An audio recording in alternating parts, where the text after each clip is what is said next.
am Pastor Peggy Yetman from Slave Lake Wesleyan Church in Slave Lake, Alberta.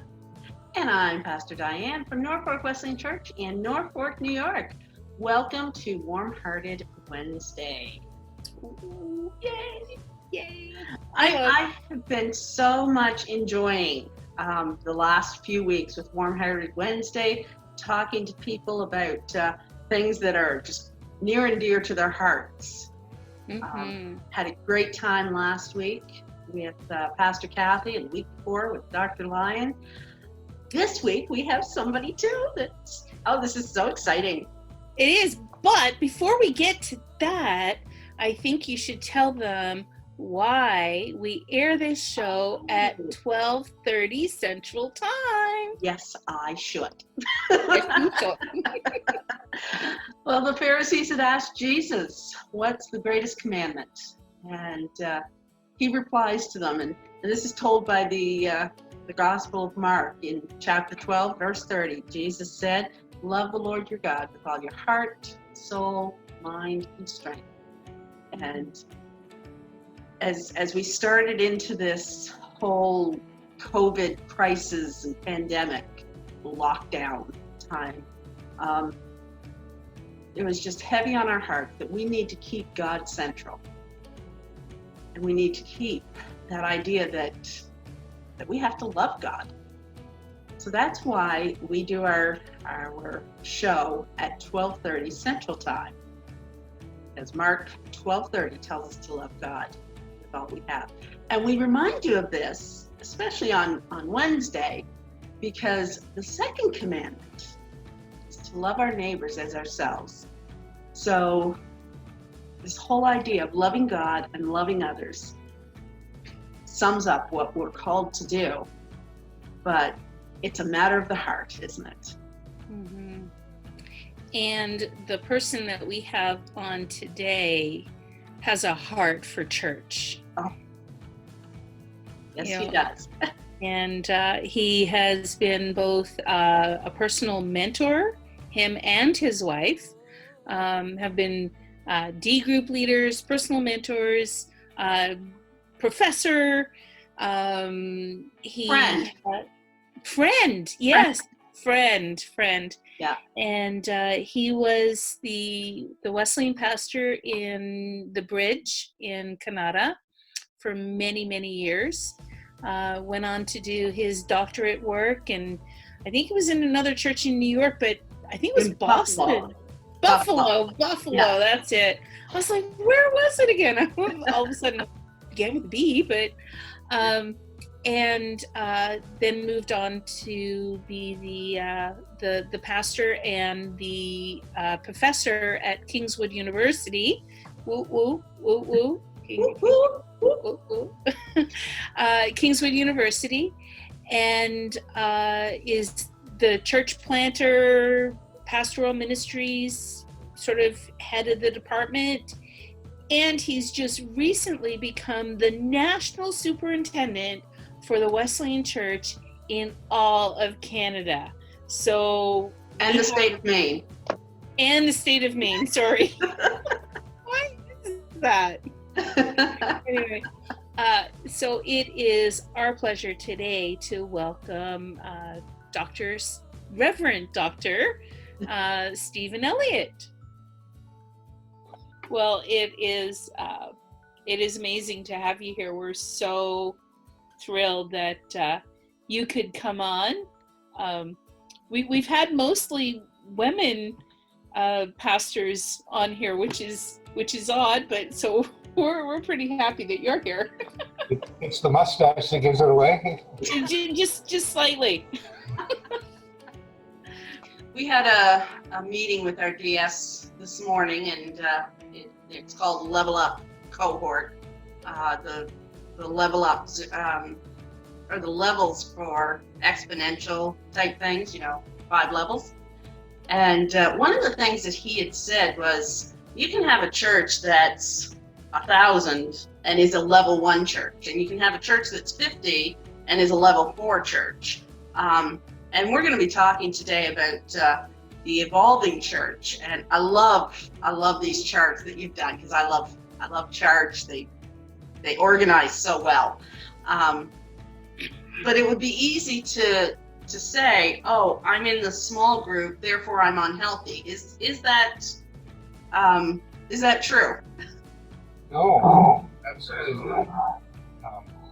A small church can be extremely healthy, and a very large church can be extremely unhealthy. And so the size of the church has nothing to do with the health and vitality of the congregation and their ministries.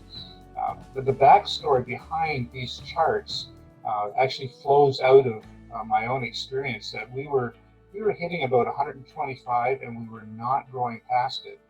And I didn't understand why we weren't going past it. And I was reading everything I could. I've been to lots of seminars and conferences trying to figure out, why are we not breaking through this 125 barrier? And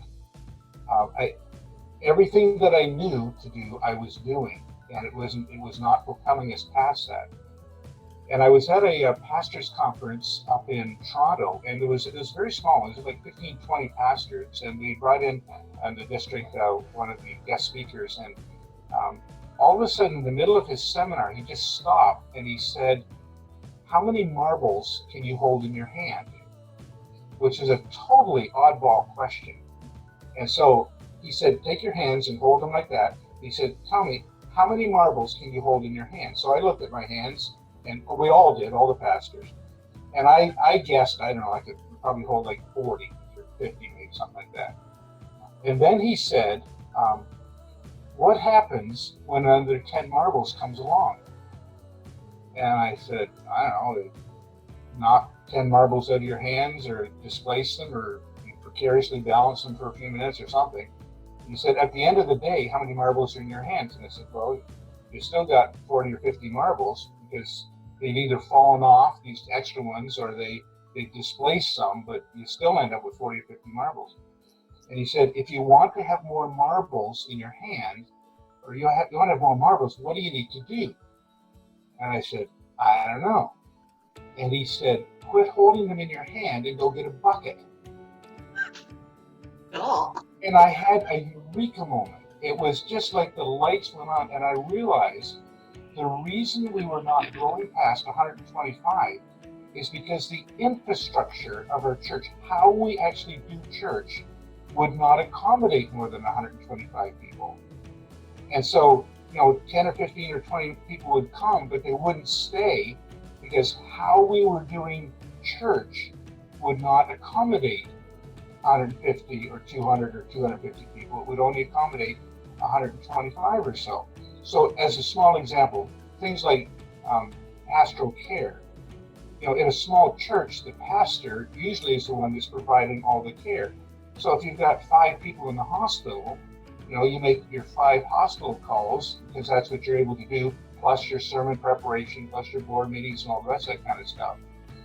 Well, what happens when you get 10 or 15 people in the hospital, and you can only get to 5 of them? Well, then the 5 or 10 that you did not visit, they feel like you don't care about them. They get mad at the church, and then they leave. Because how you're doing pastoral care will only accommodate up to 125 people. So when he said, "Quit holding the marbles in your hands and go get a bucket," I realized that it was the infrastructure, it was how we were doing church that was actually limiting the growth of our church. Well, what I didn't know at that point is I didn't know, well, what are those infrastructure issues that really limit the potential growth of the church? And that put me into this whole study in, well, what is it that changes in the life of the church as it grows? And if you don't make those changes, what happens is your unwillingness to change those behaviors or those mindsets will keep you at the lower level. Well, I had this eureka moment, and it was actually very shortly after that. We had a visiting pastor at our church. He was a Baptist pastor from British Columbia, and he was leading a church of about 500 or 600 people. We were running about 125. And so after the seminar was over that he was leading, it was actually a Willow Creek seminar that he was there for. I took him out to Swiss Chalet, and I said to him, "Tell me something that changes as the church grows. So some things that I need to know if I'm going to grow a church that's thriving and moving forward, what do I need to know in advance? And he told me a variety of things, but he told me two that I remember. He said, one of the things that changes as a church grows is the expectation in preaching changes. He said, for instance, he said, in a smaller church, he said, let's say you got 80 people in the church, and let's say that I, as the senior pastor, I had a really busy week. Like, I had 2 funerals, and I had a wedding, and I had the flu on Thursday, right?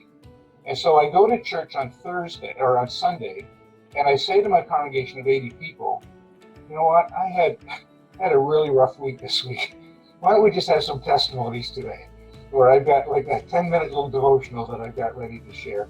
And everybody would go, okay, yeah, we understand. This is our pastor. He said it's a tough week, and so let's just do this. He said, now think about a person like Andy Stanley or Rick Warren.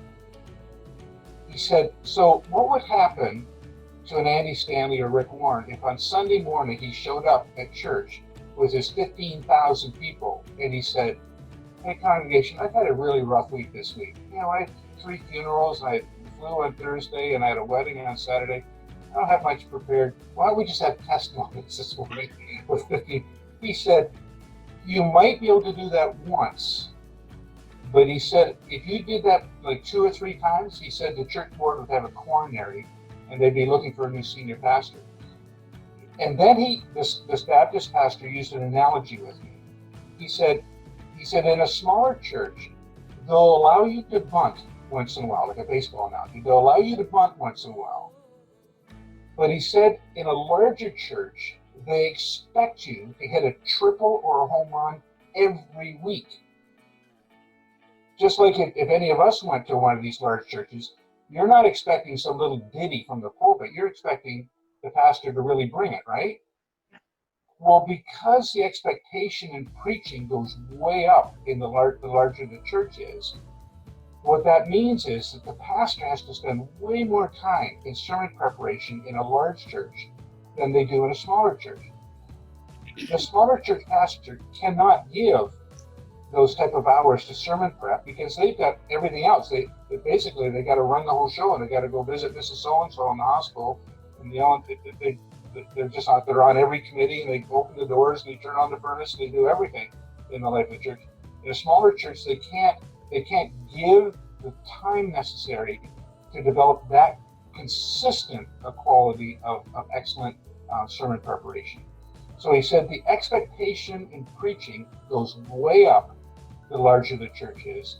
And then the second thing this Baptist pastor said to me, he said, your availability to the rank and file in the church goes way down.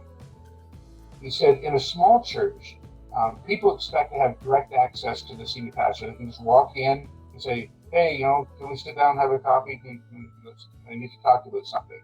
He said, that is not true in a larger church. He said, the senior pastor is not accessible to the rank and file of the congregation like they are in a smaller church. He said, what changes, it's not that the congregation doesn't deserve care. They do deserve care, but it can't be provided by the senior pastor. And the analogy that I came up with, that it helped me anyways, when a church is small, let's say 100 people, if 100 people call me once a month, that's 100 calls a month. There's 4 weeks in a month, therefore there's 25 calls a week. If you work 5 days a week, that's 5 calls a day. I can handle 5 calls a day.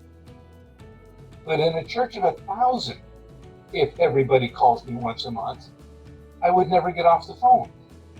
Therefore, I cannot be as accessible in a large church as I am in a small church. The congregation needs care. It just can't be provided by the senior pastor. And so this Baptist pastor said to me, he said, one of the other things that changes is that your focus as a senior pastor is not on the congregation, it's on your staff. So he said, you'll be surprised at how much time you'll be spending working with your staff, like the secretaries, the treasurers, your small group leaders, your men's ministry, women's ministry leaders, your pastoral staff. He said, that takes an enormous amount of your time and energy, and you don't have the same amount of time to give to the rank and file because it's your staff and it's your lay ministry leaders that are providing care to the congregation. And so those are just the two examples. So that's where the analogy of marbles in your hands and baseball, bunting as opposed to home run, it resonated with me, and it alerted me that there's a lot of things that need to change in the life of the church if it's to continue to grow. So out of all that, there began a whole big study, and that's the 33 charts, Diana, that you were just mentioning. Peggy's got a copy as well. I've identified at least 33 things in the life of the church that significantly change as the church grows. And if they don't change, it will hinder the growth of the church. So one of the things that fascinates me, because I mean, we talked about this in church health and growth and church planting and all of these different kinds of things while we're in studies, but how does a pastor move from one stage? So say if they're a small church and they want to go to the next step, how do they get people on board to be able to move in that direction? Well, one of the things that's really important is that a pastor does not jump 2 or 3 levels ahead. So that's why in the charts I show a church of 125 or smaller, 125 to 250, 250 to 400, and 400 and above. So I've identified those 4 different levels. It would be disastrous for a pastor of a church of 125 to start functioning like a church of 600. The congregation would revolt because they wouldn't understand why these things are happening. So just to move up one level is more acceptable to the congregation. All the pre-work that needs to go on, that the church board needs to understand why we're doing these things. Your key influencers in the church, whoever they are, whether they're board members or whether they're just somebody else in the church that's like been there forever, they need to understand why we're doing these things, because if we don't do them, we will continue to get what we're presently getting, which is the church of whatever size that we are. So this is true, for all levels. Like a church of 250, if they want to grow to a church of 400, they've got to stop doing certain things and start functioning like a church of 400. And if they're a church of 400, they need to stop doing those things and they need to functioning like a church of 800. And that will then take the lid off, which will allow then the congregation to grow. And I know you've said many times, a good hire is exponentially fantastic. So sometimes you can't be afraid to step out and hire that extra person that you need, a step of faith almost, to start functioning into the next level, especially if you're right on that edge. It's an extremely scary thing. And I remember exactly, because nobody's had a smaller church than I've had. Like I had a church with me and my wife. There's the 2 of us, right? So nobody's had a church smaller than 2 that I know of. And it grew up to 1,400 people in it.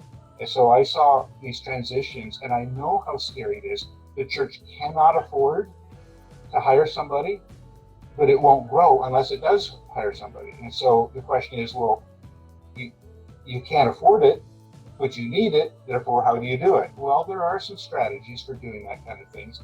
Things like if you could get maybe 5 or 6 people that have a real understanding. Let's say the first person that you need to hire is your children's pastor, or you need to hire a worship pastor in the life of the church. Well, you have a private meeting with 4 or 5 families that really understand the importance of worship, or you meet with 4 or 5 families that really understand the importance of children's ministry, and you say, we can't grow unless we get somebody that will actually be a champion for children's ministry in our church.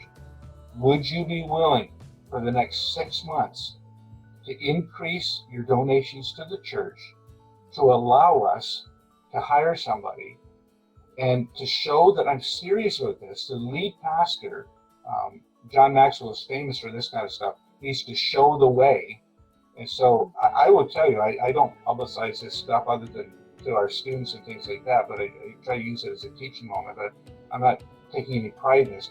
But I will tell you, there was multiple times in the life of our church in Canada that I took a pay decrease to free up money to bring on somebody else.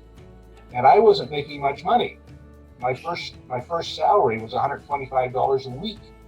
And I took a decrease in that to bring Mark Parker on board as a summer intern. And so, I mean, I know what it's like to live on next to nothing. But the lead person's got to be willing to show sacrificial leadership in this thing, and then try and get some other people that will say, well, if our pastor believes so much in this, they're willing to take a 10% cut in their salary. Well, maybe for the next 6 months, we can increase our donations to help see if we can't get to the next level. And Peggy, you're absolutely right. The rule of thumb is a good hire in the church should bring in something like about 125 people into the life of the church, if it's a good hire. And if it's less than a good hire, it might only be 60 or 80 people, or 30 or 40 people. But a good hire should generate eventually about 125 people, which is how many donors that you need in order to have a full-time salary. Because you need about 125 people in order to have a full-time staff person in a church. And I'm definitely in the 125 and less, right? And I'm bivocational. I have a full-time job other than the church. So all of the things that are like in the first category, I'm not even able to accomplish them all, right? In every area. So, I focus on doing well those couple of things, like for outreach, focus on completely give it 100% for at least 3 per year. But that's all I can manage, right? So how does someone in a situation like this move to the next step when they can't even get to 125, right? And then when you say, a good hire will bring you 125, I'm like, I'm nowhere near that, and I think I'm a pretty good hire.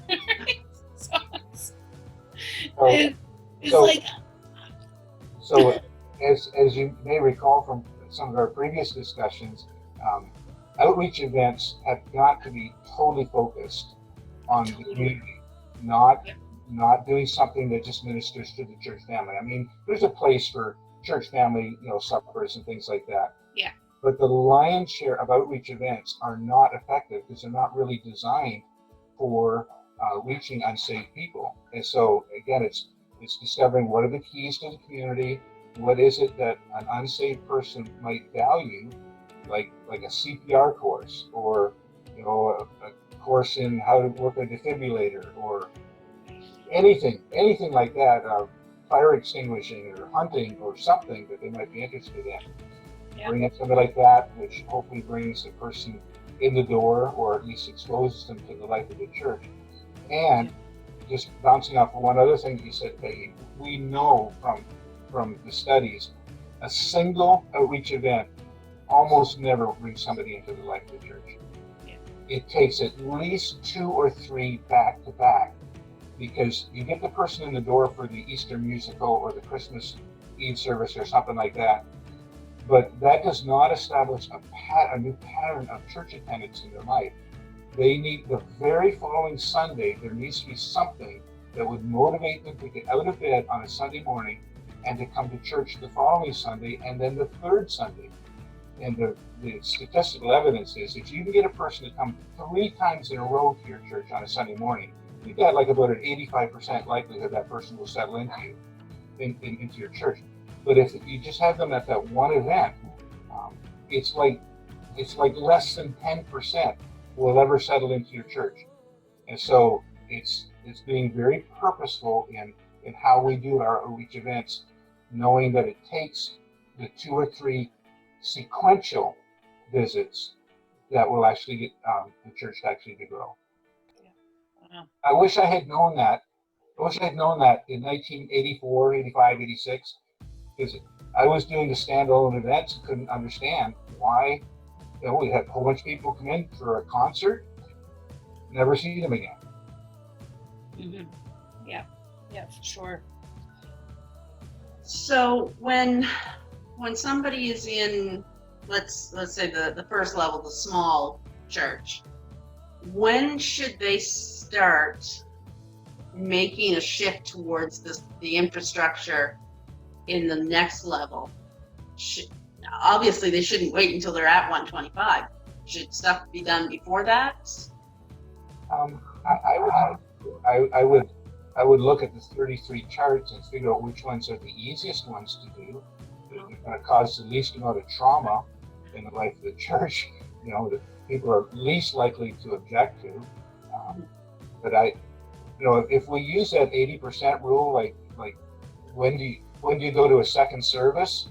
Well, you don't go to the second service when you're full. You go to the second service when you're around 80% full, right? Yeah. So if I was at someplace around 90 to 100, I would be looking to start putting into practices the church of a 250, and slowly implementing some of those changes into the life of the church, making sure that your church board and your key leaders know why you're doing it, because they will get the backlash before you get the backlash. They will hear amongst the other parishioners, well, I don't think I like what we're doing. This seems weird. Well, what's going on with Pastor Diane? What's going on with Pastor Peggy? They're on a big high horse. They think this is a mega church all of a sudden. and so your key influencers need to be able to articulate why we're making these changes. It has nothing to do with our ego. It has everything to do with lost people. Yeah, absolutely. It just bothers me so much when you've heard me tell this story about being in Canada and standing in Walmart, and tears are streaming down my face because I'm looking at these hundreds of people that are in Walmart, and Jesus said, "Broad is the way that leads to destruction, and most are on it. Narrow is the way that leads to life." And the truth of the matter is, and I've said this lots of times, I would rather pastor a church of 125. I would rather be a pastor of 125 people than 13 or 1,400 people, because it's really difficult, if a smaller church, when we would lose like a snow day, and we would lose an offering in a small church for one Sunday because of a snow day, well, that's a challenge. You lose one offering in a large church, like you're talking like an offering of like $15,000. You know how hard it is to make up $15,000? When we were pastoring, if we had it in a smaller church, I don't know, let's say your offering is $400. I don't know how much it would be on a good Sunday, but we could probably make up $400 pretty quick. People could just dig a little bit more and can help out. But you lose an offering in a large church, and man, I've got all these staff people who are depending. This is their salaries, Mm-hmm. So the burden of the weight of responsibility is very significant. I remember one of the things we were talking about, possible internship placements, and I said something about problems in the small church, because my background is small church, and you looked at me and said, "Diane, small church, small problems; big church, big problems," and that stuck with me. Well, large churches are targets for lawsuits. Mm-hmm. Like it does happen in small churches. I know that small churches sometimes get hit with a lawsuit over something, but in a large church, they just think you've got deep pockets and they'll go after you for all kinds of stuff. And so you've got way more likelihood of somebody committing child abuse in a large church than in a small church where everybody knows everybody. I mean, it does happen in a small church too, but it's much more likely because a large church can attract some very, very dysfunctional people. Yeah, for sure. And I've sat in on board meetings of large churches, been down to to journey. Well, it's not a large church; it's more of a medium-sized church. But sat in on board meetings there, sat in other board meetings in other size churches, and they still have problems. No matter what size church you have issues that you have to try to solve around. So as I look through all these charts this is your upcoming book, which is what again? What's the name of the book again? Called The Evolving Church: What Changes in the Life of the Church as It Grows. Well, I feel privileged that I actually have a copy of chapter 6, so I'm like, yay. You got the chapter what people would want. When I'm looking through it, I think it's about 23 pages or so. What you would suggest for a pastor is like go through this, because they're all so diversely named, like public worship creativity, noteworthy special church events, all that kind of stuff, that you would pick an area, like almost like take one page out and say, this is what we're going to do right now, and then maybe in like 6 months pick another one. and start slowly changing. Is that the kind of idea behind this? I think that would be very wise. I think if it was me, I would try and choose something that I think is going to be the biggest bang for the buck. Right. If we made these changes, I think it would have the potential to help us to reach and retain more people for Christ. And so that would be a local church decision, because not every church is facing the exact same issues. Right. I know that you remember the story about our church board retreat from 1996, 1997, and we identified 7 areas in the life of our church that we felt were holding us back from achieving what we needed to achieve.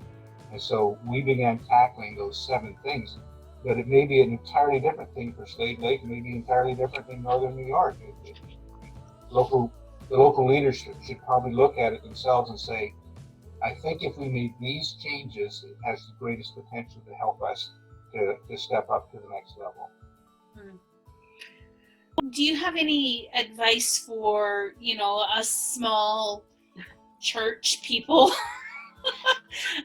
moving forward? Like what would you, if you were to give us one piece of advice for Diane, myself, and other people that find themselves in a small church location, what would that one piece of advice be? Oh boy. Well, first of all, I want to commend you, because I think you're both doing wonderful work, and I believe that your hearts are in what you're doing. I think you've got wonderful locations where the gospel of Jesus Christ is desperately needed, and so I commend you both. I would say that probably one of the things that small churches need to give attention to first is the switching from pastoral care to congregational care. I think that the sooner that a church can make that type of a change, where it's not just the pastor that's providing the care, and it may only be one other person that helps carry the load a little bit. But do either of you remember John Hayes? Does that name ring a bell with either of you? Anyways, John Hayes was a retired school teacher in Ottawa. Never married, red hair, kind of short and stocky, kind of like a little bulldog type of a guy. Had the biggest heart in the world. And I knew I needed to transition from being the primary provider of care to the congregation. I needed to have other people providing it if we were to go past it. And well, he is so pastoral by nature. He's just a giving person. So I said, John, can we hire you $20 a week? And you look after like all the hospital visits for me. And if there's any seniors that are, shut in or anything like that, would you be willing to do that kind of stuff? Well, he would have done it for free, but I wanted to give him at least $20 to put a little bit of gas in his car to drive around Ottawa or something like that.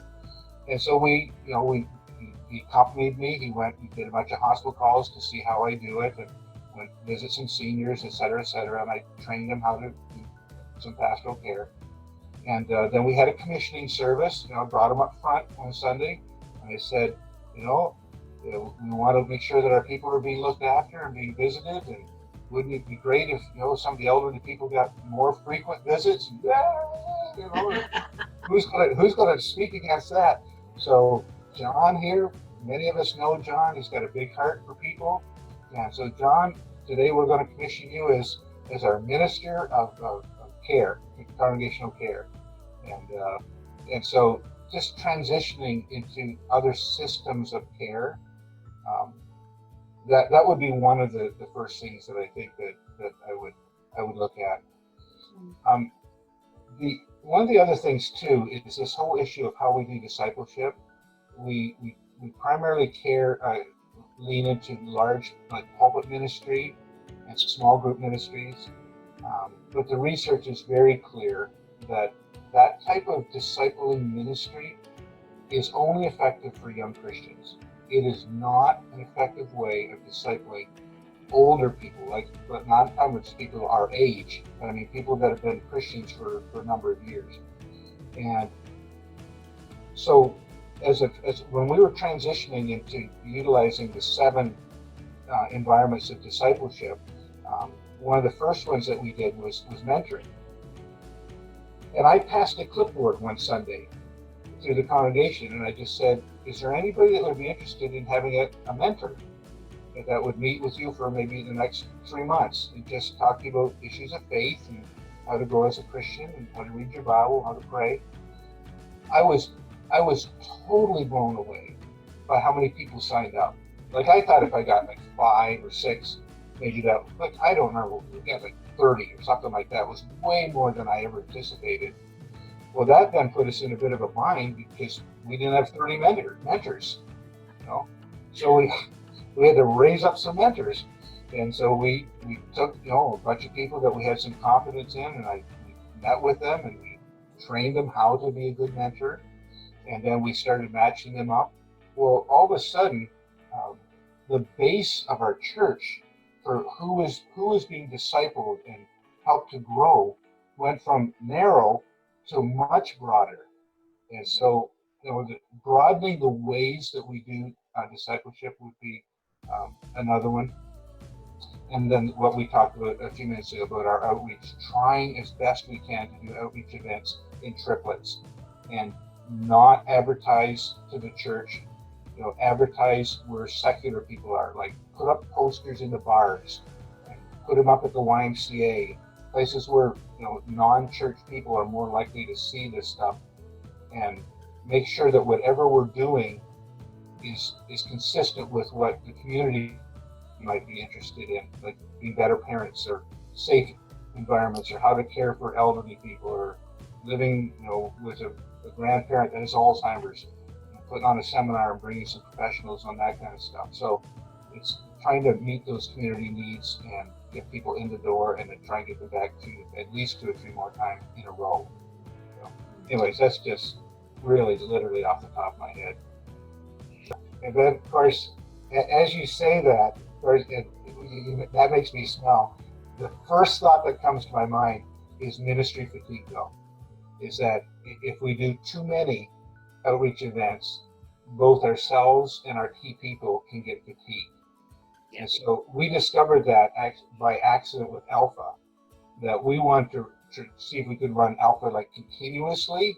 As soon as one ended, we'd start another one. And we found that our workers could not handle it. So we ended up with just 2 Alphas, a spring and a fall one. And we didn't try and do a winter and summer one because we found that people got ministry fatigue. Yes. Yeah. And that is, it was a one-time thing for me that I was trying to see, but there have been times where I've had to pull back and go, okay, people are getting really exhausted doing this. I've got to stop this and put an end to this ministry or that ministry, even though it's reaching out, but you can't burn out your volunteers. You can't. So, anyway, it's But I do have another question, and it has to do with COVID and what's going on and everything like that. But how, because I know you've got a prophetic side as well, but how do you see the church evolving and changing in the next little while, or do you see that change? Yeah, I think the issue of mental health is going to be an increasing area of opportunity for the church to provide support to the community. I think it would be wise for churches to offer some seminars or bring in an outside consultant. I'm not putting this on the pastor because we're not omniscient and not all powerful, but bring in some people that understand issues of mental health and provide some extra levels of support for those. Um, the opportunities for ministry, I think, are going to be growing around the issue of immigrant ministries, poverty, um, um, abuse type of issues. I think there's such a crying need for the church to be involved, and it should be one of the strengths of the church. Jesus was constantly talking about how important ministry to the poor are, and so I think in the go forward, I think there will be more and more opportunities that the church needs to be aware of and capitalize on. I think obviously our online presence, I think that's important. I think as we make ourselves available, we talk to the police, we talk to the health departments, the city councils, and we say our building is available. Is there any way that if you need a building, if you need a place, we'd love to make our facility available. We'll do everything that we can with precautions for health and safety and things of that nature, but proactively offering to the community to be a resource for them. I think that generates goodwill and it's consistent with what I think the church should be doing. So those are just a few things that I think. I know that people are anxious to come back into physical connection with one another. Everything that I read indicates that there was an initial spike in online viewership, but I'm also hearing that the viewership is going down these days. Interestingly, something like a third of the people who are watching do not typically attend the local church.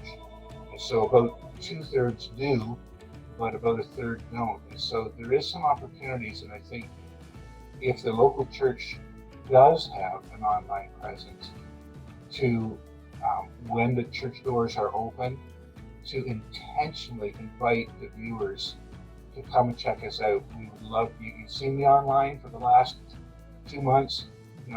Here's where our church is. We would love that you come. So be intentional in the invitation to come and visit. You know who I am. You know what I speak like. As a pastor in this community. We'd love to have you come. So to be intentional as we begin to open up, to invite that 1/3 viewership that is not part of your congregation to come and to check you out. Wow. Great. And I think this is a great opportunity, especially with our worship service. We've taken a break from the in-person as we, work towards reopening, re-meeting. We can take that time to say, okay, creativity in a worship service. How can I go to that next level and reopen with that new mindset? Yeah. That's pure interest to me. I love creativity in worship services. If every Sunday it's 2 hymns, a chorus, pastoral prayer, announcements, offering, something, and then the sermon and a closing hymn, that just drives me berserk. I know we can be more creative than that. And we got some teenage girls in the church that would love to do a dance. And we've got people that know how to do artwork, and they could, while we're singing, they could be drawing a painting of the cross or something like that. um, to do mime or object lessons or anything. Just anything that adds a creative element into the service, I think is just helps to break the predictability of our services. So yes, that's definitely one of the traits of a church as it grows. It includes a creative element. And it's not quite as predictable. And I don't know how many churches I've visited, and they still follow that same model, don't they? You know, a few songs. I mean, it may vary from church to church how many songs, but songs, offerings, announcements, prayer, sermon. Goodbye. It is so difficult to break that mold, especially when you have an older congregation that this is the way it's supposed to be done. It's how Jesus did it. Yes, and Moses. Pardon me? And Moses and Noah. Yeah. Yeah. Well, I'm not as old as Noah, so although people think I am, but first question, off the record, would we have permission to post a picture of this one particular page with creativity, like public worship creativity? Sure, yeah, absolutely. Okay. I wouldn't publish the whole book, all of chapter 6. No, but just this one page, because we are talking about it so that people could see. But I mean, if we don't have permission, we won't do that. But it's The author gives you full permission. Wonderful, because I said to Diane, and Diane knows this, because every time I come down to her place, we change things up, and she blames me for it. And she's like, Peggy's here, so we're going to do things different, right? That's usually what she says. But it was so funny. One of the very first, I can't be anybody but me. I can't try to be the previous pastor. I can't try to be anybody else. I can't try to be Diane or you or anyone. I can only be me. So I was doing a sermon one time on how Jesus interacted with the unsaved, and that was through meals mostly, right? So what I did was I cooked a whole big batch of New Brunswick baked beans, bacon and everything, had it all out, had all the tables set up. Everyone came in that morning. I said, grab a plate. This is service today. And then I said, what we're going to do is we're going to look through, and it was the book of Luke, of all the times that Jesus sat and ate with people. And I had a thing for everyone, so they would read a story of the people eating in the Bible. And anyway, when it was all done, I was like, how'd you like that? And one of the girls said, I didn't realize Jesus eats so much. Yeah, when we went to Kentucky, we made a promise to the kids that we were going to visit 6 churches, and then as a family, we're going to choose which church we were going to settle into. And it really came down to one of two. One was a very, very large Baptist church with a full orchestra. I mean, symphony, trombones, everything. It was full, very classic type of a church. And the other was a very contemporary church. The first Sunday we were at this contemporary church, he was doing a sermon series called Sermons from the Beach. And during the song service, they had beach balls, and they were batting them around out in the congregation. This is a church, seating capacity about 4,000. And so they're batting these beach balls around while the service is going on. And the kids were not dismissed from the service. They kept them in for the entire sermon. So the ushers came around and handed out freezies, the like popsicle freezy type things, to all the kids in the congregation. And I thought, that's a brilliant creative element to the service. And guess which one our kids wanted to attend? Well, we have so much fun, like we bring kids in and we have so much fun with them during like a week-long VBS. and we do all of these creative things, and then after VBS is over, you clean everything up and you go back to, and if these same children come to church on Sunday morning, they're like, what happened to everything? Mhm. So you introduce church to them in one way, and then but the reality is it's not nearly as much fun. And I think God is kind of fun. I can imagine Jesus walking along the Sea of Galilee from time to time, running out and doing a cannonball. I mean, I don't know. Did he not? I don't know. The first summer I was here, we do VBS at the start of the summer, and VBS ended, and I kept up all the decorations all summer long. And I had people saying, when are you going to take down the decorations? I really wanted to say I didn't know it was my job, but so I remember in homiletics class I mentioned Erwin McManus, and when I was out in California, he was telling us about a Sunday that he was using an object lesson out of the verse, consider the lilies of the field how they grow, they labor and fail not. God looks after them. And so he walks up, and this is a mega church, and he walks up and he's got a single lily in a single vase, and he puts it up there, and the TV cameras that are focused on him, focused on that. And he says, we're just going to sit here for a couple of minutes. We're just going to look at this lily because it's what Jesus told us to do. It's brilliant. Consider the lily. God looks after this. He can look after me too. So, there's no end to the creativity that, staging and things like that. So. Mm-hmm. So, Dr. Elliott, if you had one message that you'd want to send to all the pastors out there right now, especially during this time, what would it be? What would your message to us be right now? Okay, completely apart from what we've just been talking about, I would say the main thing I would say to our pastors is look after yourself. Look after your own spiritual well-being. Do not neglect your own time in the Word. Take time to go for a walk outside and look at the beauty of God's creation. The heavens declare the glories of God. What may be known about God is clearly seen from what He's made. And so I would say to our own pastors and our own leaders, do not neglect your own spiritual well-being and your own walk with God. Because ultimately, we minister out of who we are as a person. And if we've got deep resources within us, then we've got lots to give. And when we get depleted, emotionally, spiritually, physically, then we have little to offer to people. And so if I have one message to our leaders, I would say, look after your own spiritual well-being, and then your immediate family, and then out into the community and your congregation. Mm-hmm. Good words. Mm-hmm.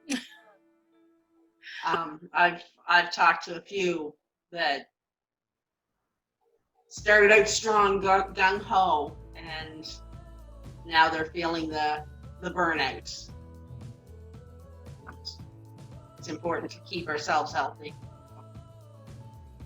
I've hit a couple of walls. Like they come in. I kind of ministry. I think comes in waves. And I think I've talked to you about this, Dr. Elliott, just being up here. Just as something is beginning to get going, or you've just had a success, there's a wave that comes that hits you, that you're on your what do you call that, surfboard, and that wave that comes, it almost feels like you don't have enough energy to be able to bring it through. But it's your own time in the Word, it's your own personal devotions, it's your commitment to God, it's all of these other things that gives you the strength to be able to stand back up again and face that wave. But if you're not doing those things in the good times, when those waves come, it's like training for a marathon. You're train, and then you get into the race, and you need that stamina to make it to the end. I don't know who it was that first pointed it out to me. It's not unique to me, but somebody pointed out to me one time that Satan has a very predictable method of operation. We think that he only attacks us in our time of weakness, but the reality is that he often attacks us in a moment of strength. And we see that in the example of Jesus. He had just made his decision to go full-time in ministry. He had fellowship with John the Baptist. He was baptized by John the Baptist. The Holy Spirit fell on him in the form of a dove. The Heavenly Father said, "This is my beloved Son in whom I'm well pleased." And bang, 40 days in the desert being tempted by Satan. And yes, Satan will attack us in our times of weakness, but he also attacks us in times where we've got spiritual momentum going. He's trying to derail it and discourage us. So often when there's good things that are going on, there's some of the times that we need to be most on guard, just watching for how Satan will try and capitalize and bring something that's discouraging or something into our lives that would deflate us. So. Well, thank you so much, Dr. Elliott, for coming on with us today. And I mean, we just Can't believe it's already been an hour. I know, right? I didn't need to shave when I started. Now I need to go shave. There's no truth to that. Well, it is 5 o'clock here, so you got that 5 o'clock shadow? 6 o'clock here. Oh, okay. He's got a 6 o'clock shadow, okay? There you go. So from Slave Lake, Alberta, I am Pastor Peggy. From Sussex, New Brunswick, I'm Steve Elliott.